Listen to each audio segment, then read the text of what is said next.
Okay, I'm going to write the Guess the Color program from scratch, and I've just opened up a new project here, and before I go any further, I'm going to get rid of all these 3/ comments at the beginning of every method here because they're the same every single time and we really don't need them. So just do a quick drag and hit the delete key. Okay, and now my program's not quite as cluttered. Okay, now what I need to do here is I know that I need to generate 3 random colors at the beginning. So I need a random number generator. And this is the way you always do a random number generator. And we'll be doing that a lot this term. And if I'm going to generate a random color, I need a byte value for, a byte value for red and blue. Okay. And if I'm going to change the background color, I need a color variable that I'm going to call background. And let's just go with that for now. Okay. I like to write the programs in pieces, get one piece to work before I start on the next. And if I'm going to create a random screen color, I need to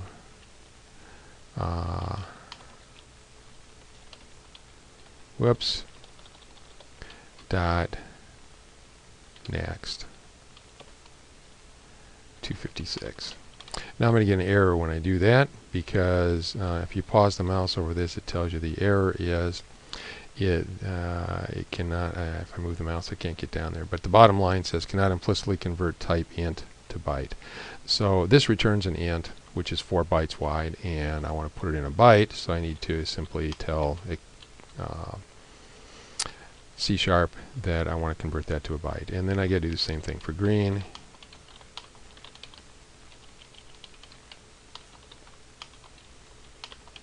And for blue.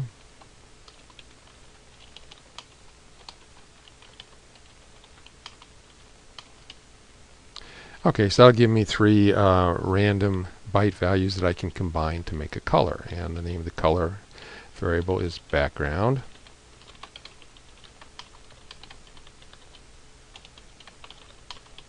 Okay, and then I'll create a new random color for my background.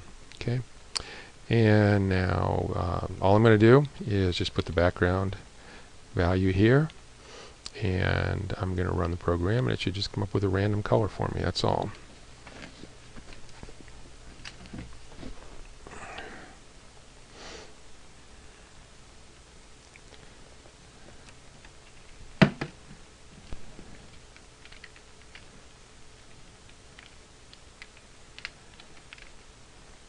And there it is, kind of a pale red random color, and every time I run this I should get a different value. Now if I want to stop this program I have to click on the red and white X, or I have to click on the blue square up here, which I'll do. So now I've got a random color, and that's going to be the studying game state. So I need to keep track of my game states. I'm going to have to do that all term long as well. Let's do an integer variable called game state. And let's do 2 constants here.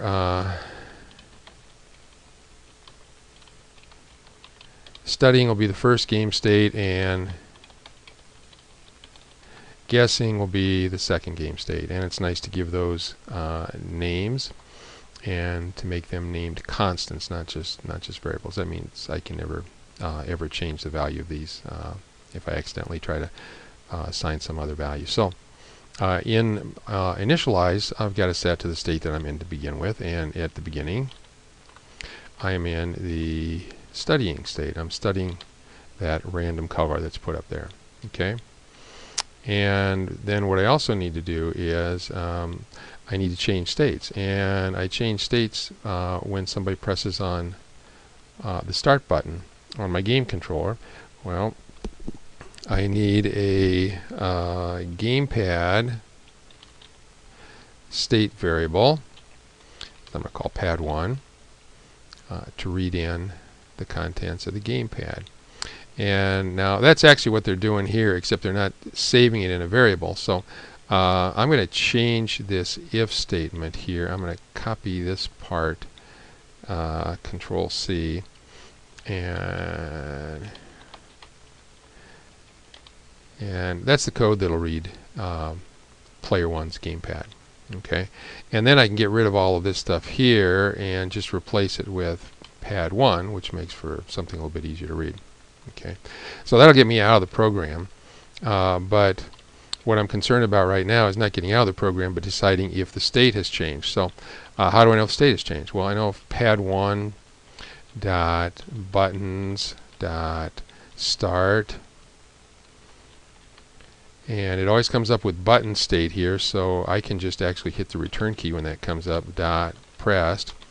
And if the start button is pressed, then I want to change my game state from studying to guessing. Okay. Now, if I run the program like it is, there's not going to be any change because I'm changing the game state, but then I'm not doing anything else when I'm in the new game state. So we need another if statement here. It checks to see if the game state is guessing, then what do you want to do? Well, if the user is guessing, we want to read the gamepad, and I need to store the guess for the player, which means I need 3 more byte variables.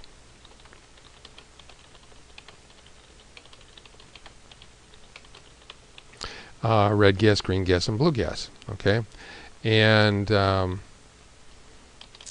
know if you need to do this in C# or not, but it's a good idea too. We will initialize those explicitly. So it's going to start off with a black color.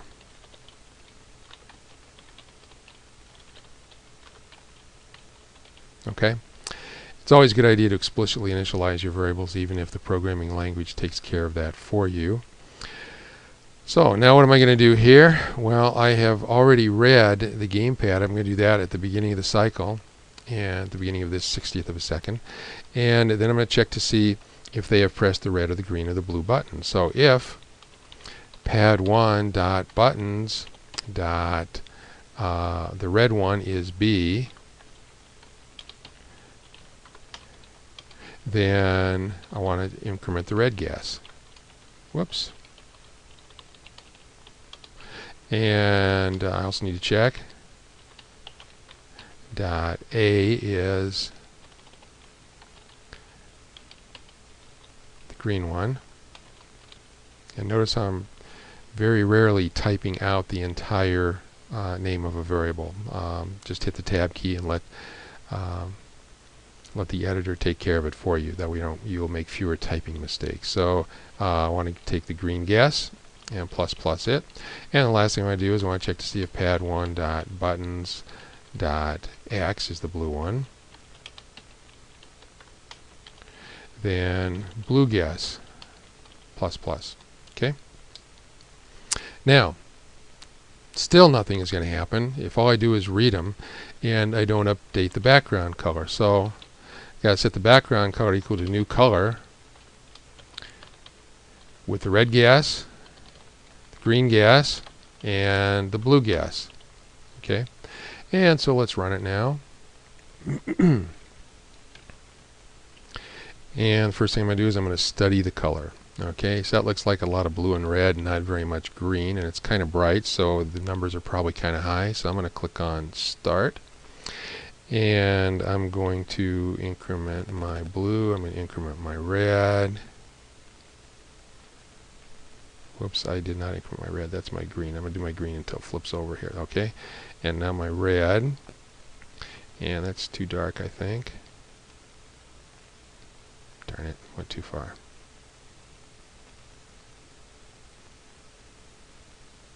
Okay, let's flip the blue over and let's flip the red over and start again. Need a little more blue there. Okay, so we'll try that, and actually I really need to fiddle with it that long because I have no way of knowing if those are the right values or not because I'm not doing any checking or printing anything out. I'm going to hit the stop button, or the back button rather, on my gamepad, and that should end the program for me, and it does. Now, I'm almost there. What I have to do, though, is when they press the back button, before I exit, so I need to open up a line here, because once the exit statement gets executed, program's over. So before that, I have to print out what their score is. And just to make it a little bit easier for me,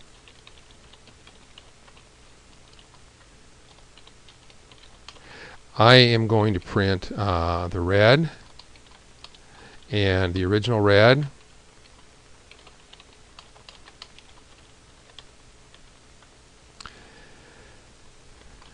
and same thing for the other two.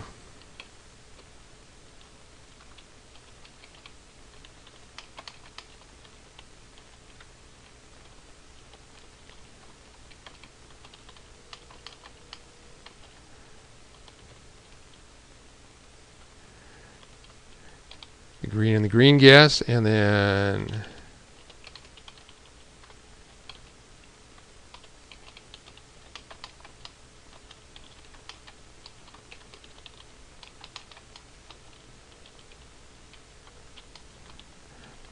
okay, and now I'm almost there. Let's run the program again, and I'll get a random color coming up here, and I am going to study it for a little bit.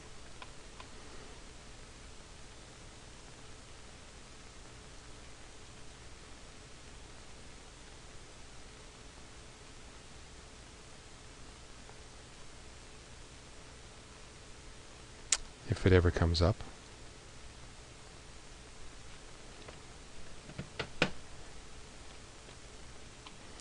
Okay, that's brown, and I'm not sure what brown is. I think that's kind of yellow and green. So I'm going to push the start button, and we'll try, or not yellow, blue and red and green is kind of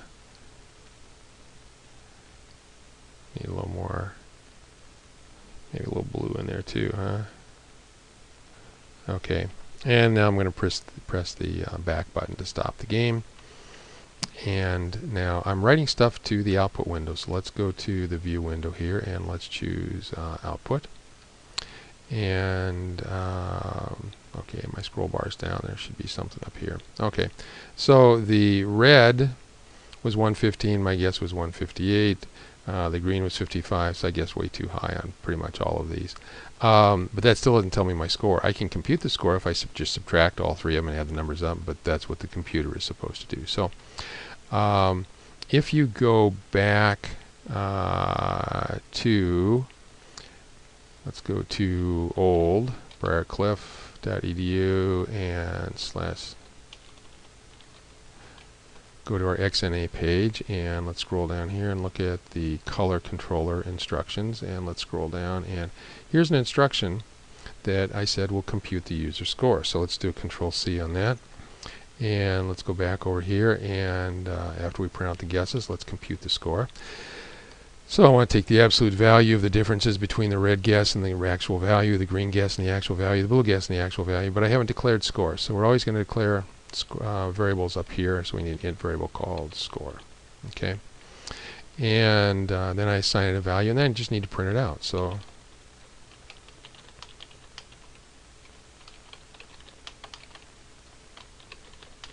okay, and that'll tell me what the score is. So let's run it again here, and let's study that one. Okay, it's kind of a dark blue. Maybe there's, it's hard to say. I'm going to press the start button, and I'm going to try and duplicate that. And there must have been like a little red and green in there that would kind of darken it up a little bit, maybe. I think I went too far, but that's okay. I'm going to hit the back button, and we're going to stop. And I'm going to go to my view, and I'm going to view the output window, and whoa. How about that? Off by 6, off by 3, off by 4. And if you add those up, oh, no, it's off by 4. 6, 4, and 4 is 14. So that's actually not a bad score. And that's the entire program. Okay, so you got to figure out what things you need to keep track of. And you're almost always going to keep track of a game state. You're almost always going to keep track of a random number generator. You're almost always going to keep track of the gamepad and a score for somebody. Okay. Need to initialize the values here. We're not loading content yet. We're never unloading content. And then in here you need to basically, the key thing here is reading in the gamepad. You're always going to do that, and checking to see which button they pressed, and based on the button that they pressed, you're going to do different things. And one of the important things that you're going to be doing all the time is you're going to be changing the game state sometimes, depending on what button they pressed. And your update method is simply going to be, if it's in this game state, do this stuff, and if it's in another game state, do this stuff, and so on. And we've only got 2 game states, and basically when we're in the studying game state, we're not really doing anything other than just leaving the background color the way it is and clearing the screen. So that's all there is to the program. You need to plan your variables. You need to kind of think through ahead of time what you need to do on every tick of the clock, but there's going to be a lot of similarities from one program to the next. We're always going to be reading a gamepad. We're always going to be responding to the buttons on the gamepad. And so that's, if you had handed in a program like that, you would have gotten 100% on it. Oh, one other thing you should probably do too. Not probably do, you should do. Always put your name at the top and which program it is.